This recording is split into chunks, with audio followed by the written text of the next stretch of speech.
And I mean, the dialogue, there's not a lot of dialogue, relatively speaking. So it's all in the images and what you're shooting yourself. So how did you approach the project with Claire Denis? So first, of course, I read the script, and then right away after that, I reread Faulkner, several books, to get inspiration, because I felt it was going to be related somehow. And then we made taste, as we always do. That means we went in the country somewhere, like maybe 100 kilometers away from Paris, and with the actor and Michel Subor, and then we made some images. Then knowing that we were going to go to east of France, Jura, and Polynesia, and I just said to Claire that I thought this guy would be more alone on Earth if we will shoot on scope ratio. And she said, okay, yes, we agree. She agreed. And that's it. And then after that, it's everything is as usual. You know, usually she chooses everything. Of course, casting, but locations, landscapes, country, everything, and you just have to follow. This is like her choices are food for someone who's working on image, and then also I knew that we were going to shoot a lot on held, and we would go for close up and for abstraction, and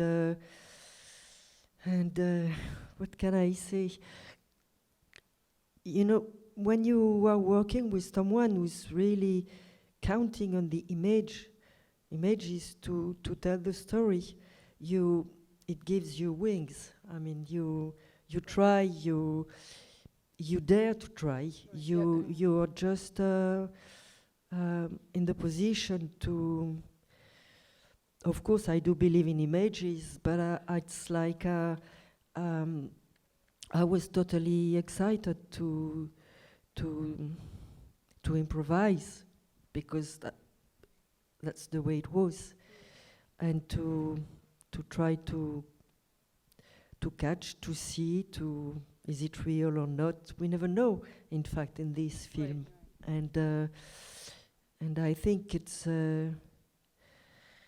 a wonderful way to approach images for a film, because well, where is the border between reality and fiction? Right, absolutely. And so it was, you know, when you have to film someone like Michel Subor or Béatrice Dalle, or, you know, you just look at them, enjoy to be there, to look at them, and that's it. I mean, maybe you can talk a little bit about how you film the actors, because I think you mentioned that in the introduction there is so much affection and understanding, and what I've always liked in your work is your ability to capture the landscapes and something very poetic in landscapes, but also in the actors.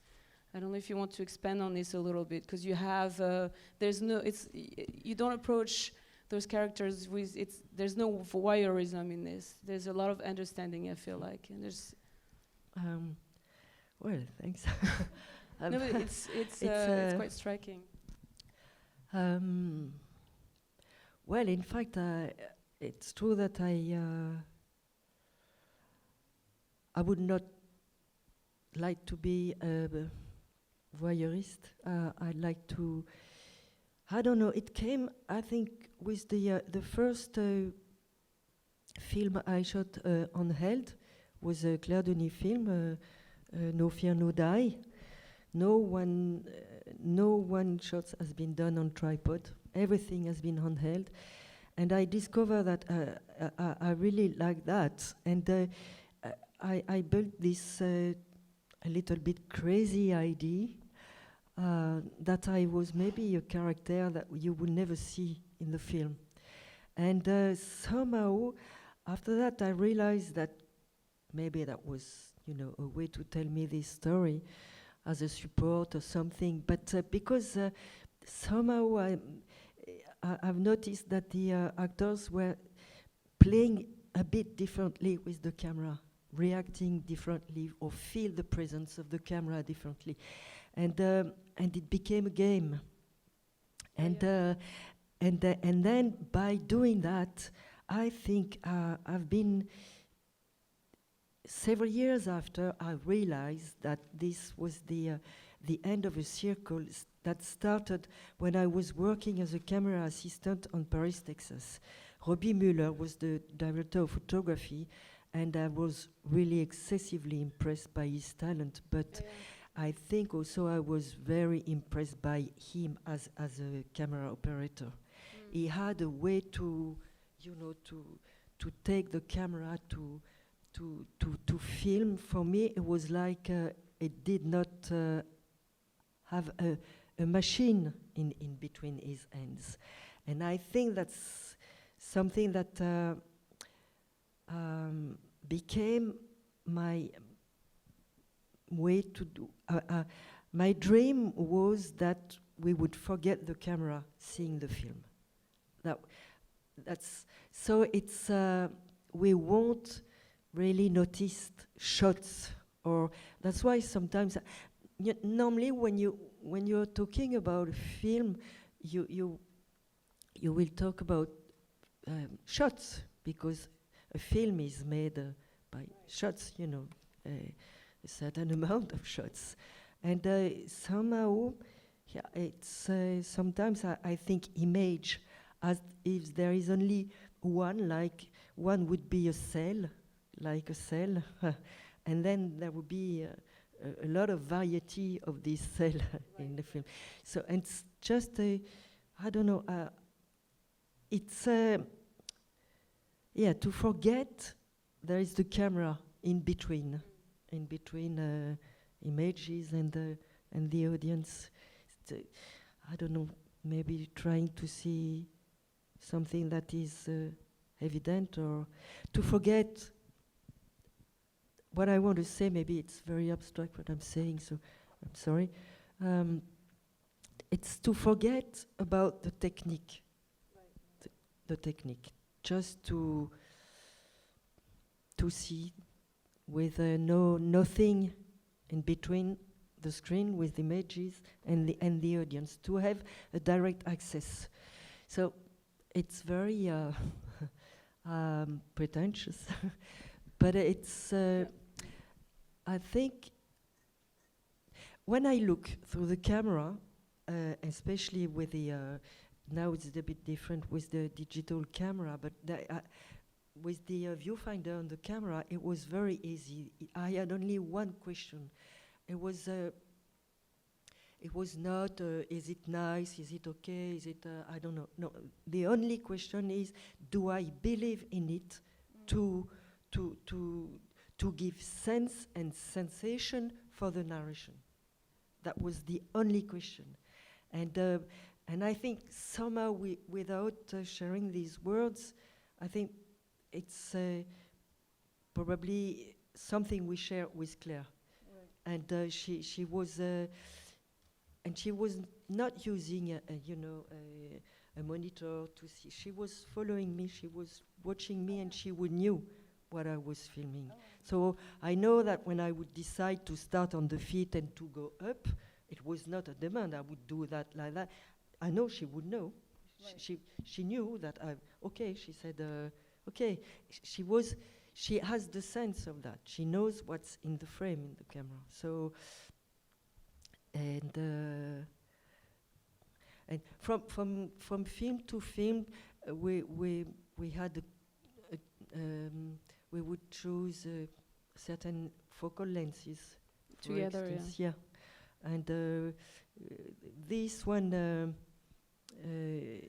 came after Beau Travail, and it was a scope ratio. So probably it's the only one where we use so much long lenses. But most of the time, we on each film we've been using maybe 2 or 3 different lenses. That's all. Just to keep all the time, as much as possible, same kind of perspectives. Right. So it's like a world, only a world with its own perspectives.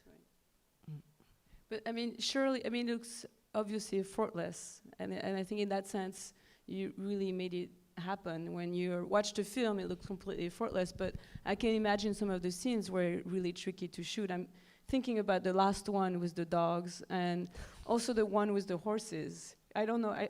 Maybe you were on a sled with the horse. Yeah, I was pulled by a horse too. You were what? You were. Yes, You there was a you were pulled by a horse. Yes, because it was on the snow, so no car possible, and we were afraid that the car would, the horses that were in the image would be afraid by the car. So there was another horse for me, and I was lying and handling the camera. Were you in a sled then, right behind the horse? Yeah, yeah. It was a bit. It was. A bit scary, I must say. And with the dogs also, I was on the little thing. Were you on the same sled as Beatrice Dalle? Yes, towards her, and then on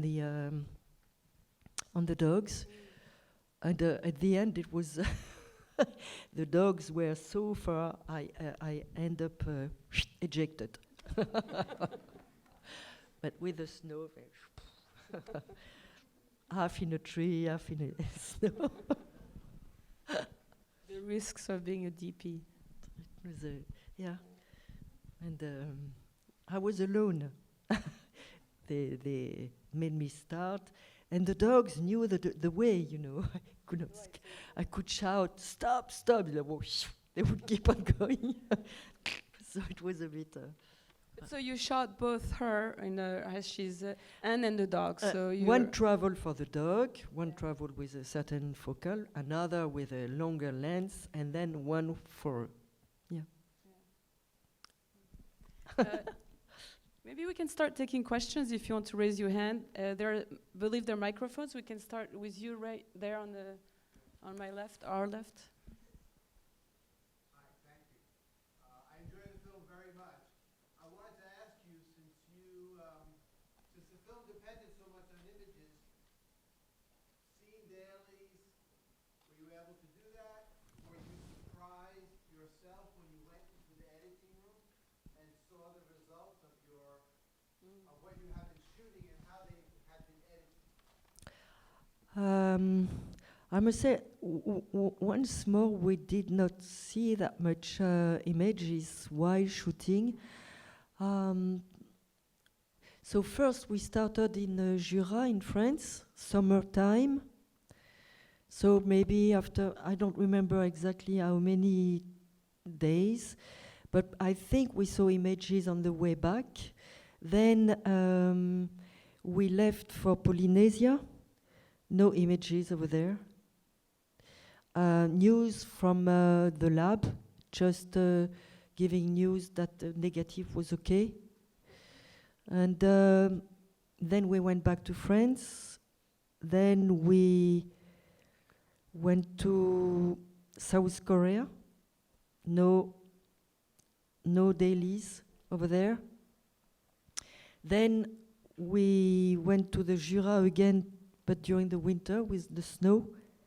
And then we had to go back again, to go again to South Korea, because on the first trip, the X-ray machine broke with the films, exposed film.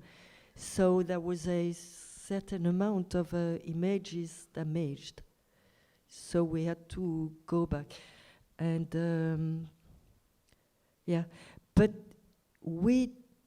so to answer your question, we did not see images. I think maybe it's like for Beau Travail, I think maybe that's why we try to do so crazy things. And when you saw the edited version yourself, did that surprise you, or was it what you imagined? I was surprised because when I saw the images and Stuart Staple music, yeah, to put together, and maybe I was a bit surprised also by the editing, because it's probably somehow the most abstract film Claire did, and the editing lasts quite a long time. I was not so surprised. After that, I spent quite a long time in the lab and really enjoyed grading the film. And that's why I was talking about nostalgia for negative, because it was such a pleasure. I remember to look at the positive when it was printed with my eyes like that, you know, on a comment on dit, une table lumineuse. Lighted platform. Yeah, and to play with the color point. One red, one, you know, this was really magical, and sometimes I was amazed as by the effect of choosing a a certain way in the forest, or, to have deep shadows, or how it is easy to create an atmosphere with this kind of thing, and with the color grading, one more blue point or one less blue, and I was I was amazed by this incredible possibility of the negative. I spent a long time in the lab because of that. Voilà. The lady with the glasses right here? Yeah.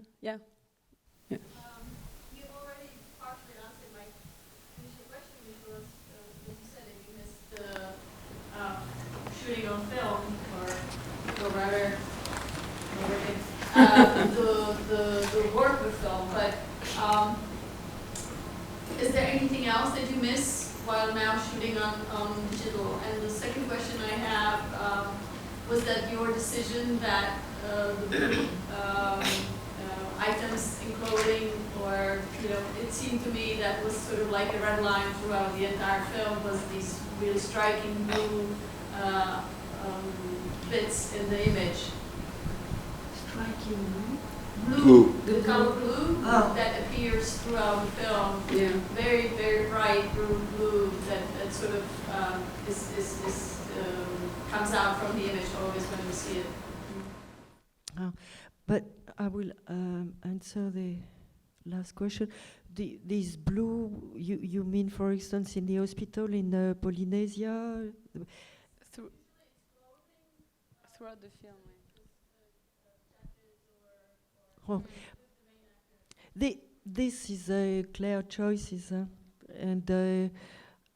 but I knew that in the Jura, in the summer, for instance, I knew that we would have a bright sunny weather, and I choose Kodak for this and for this blue but everything in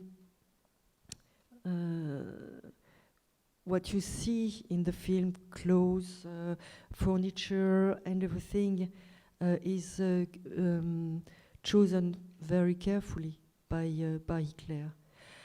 Now, to go back to your first question, what I miss by shooting on digital is I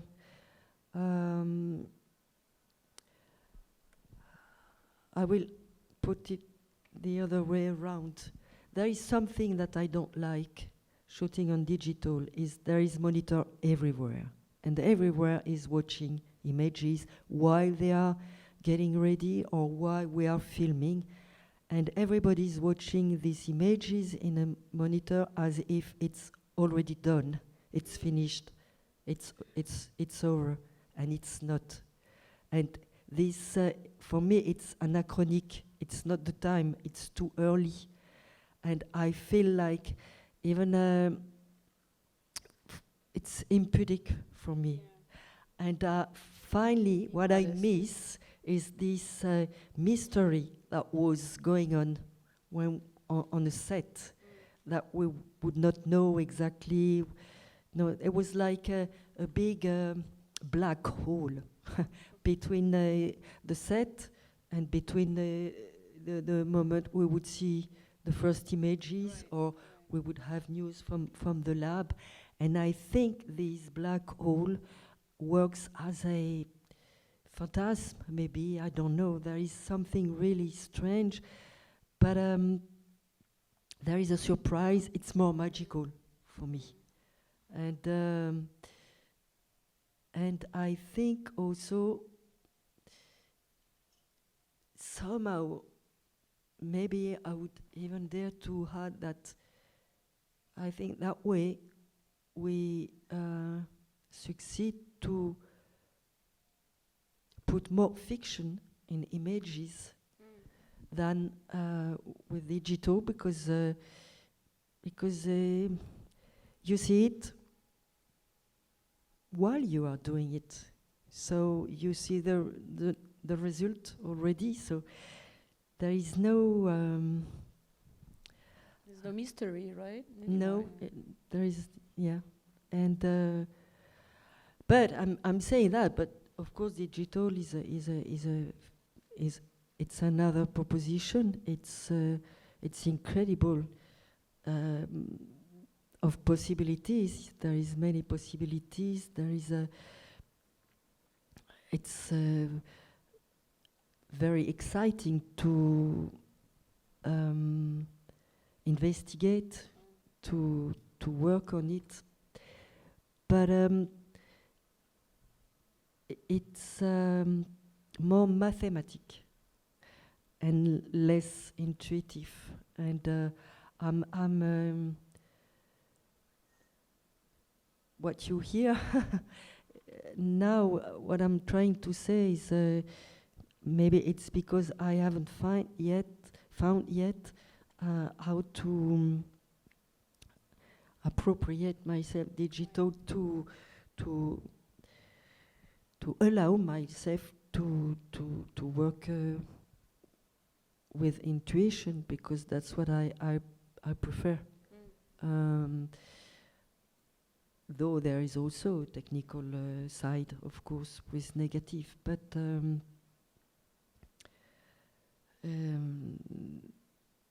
it's the balance is heavier on technical side with digital, I guess. Right. Yeah.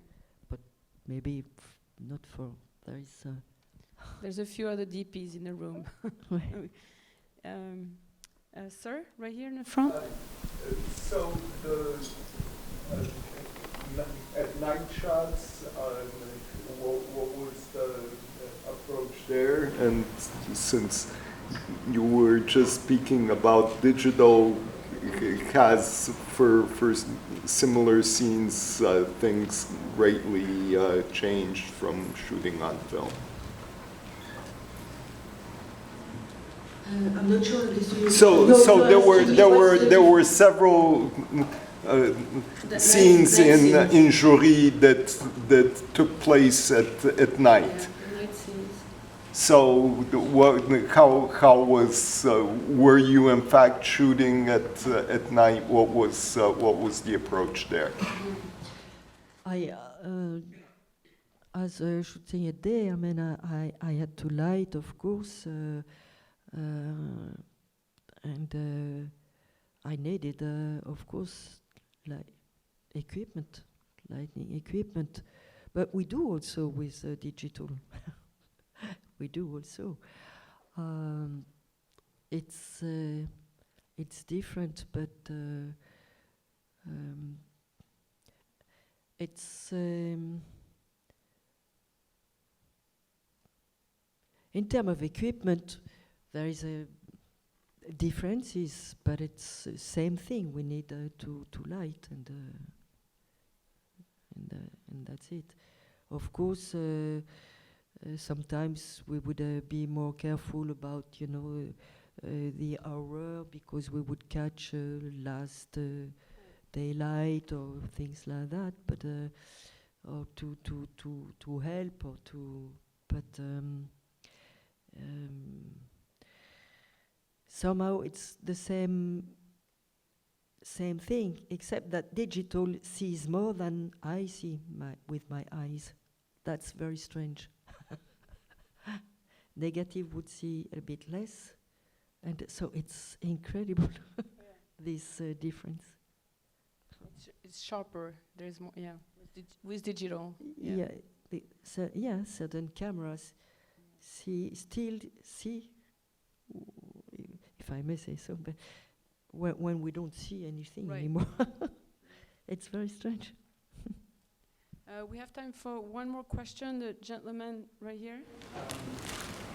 This was your second film shooting with a number of people, like Alex and Michel Subor and Katja Galaveva, which you did I Can't Sleep With. You maybe talk about what it's like to do multiple films with some of these people? You worked, so in this film you had already worked with Michel Subor and Grégoire Collin, among others. Can you talk about working again with the same actors? It's I like it. It's no, it's true in a way. It becomes a family, and well, it's different with Michel Subor because Michel is older than me, but for instance, to work with Grégoire Collin, it's fantastic because he was very young first time, and then so we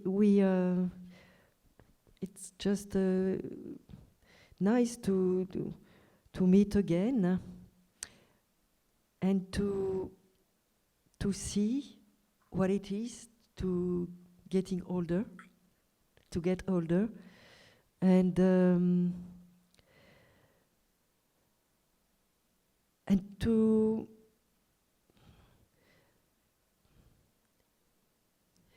to experience also that, in fact, even though I've been filming them quite a lot, I still don't know them exactly. I know that I will not be able to see what is in their mind, but I will keep on trying to. That's, I think, it's a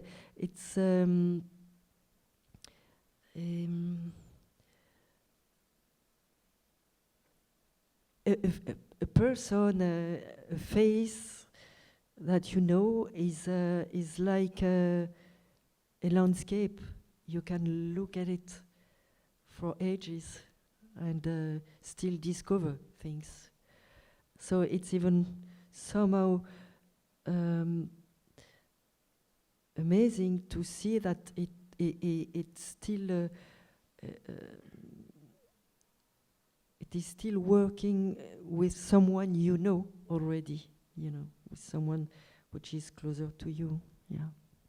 Because there is a lapse of time too between the different films you made with Grégoire Collin, for instance. I mean, a few years, several years. I think he has a small part in Claire Denis' last film with you shot, Let the Sunshine In. Is that right? He has a small part. Yeah. No, does he? No. No, maybe he doesn't. Maybe I'm making... No, I don't think, yeah. I think we're gonna end here, because there is a free talk across the street to talk about the series if you want to join us in about 45 minutes. Thank you so much.